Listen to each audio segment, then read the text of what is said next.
Hello বন্ধুরা, দেখো আজকে এক বৃদ্ধ মাসি আমাদের দোকানের সামনে এসে বসেছে।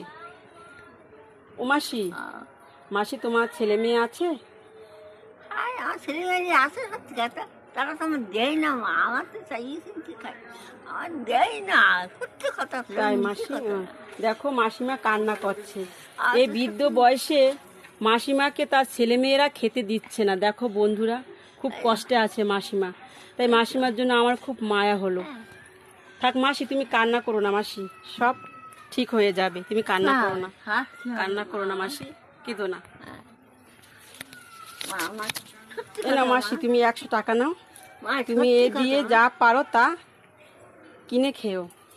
মা সত্যি কথা মা, তুমি মিথ্যে কথা বলো না মা, তুমি আমার সেটেল বাড়ি মিথ্যে কথা বলো না। তো হ্যালো বন্ধুরা, আমি মাসিমাকে আমার সামর্থ্য মতো আমি 100 টাকা দিয়েছি। দেখো বন্ধুরা, মানুষ যখন বৃদ্ধ হয় তখন কেউ তাকে ভালোবাসে না, এমনকি নিজের সন্তানরা ভালোবাসে না। মাসিকে দেখেই শেখো। তোমরা সুখী থাকো, ভালো থাকো। তো রাখছি বন্ধুরা, টাটা।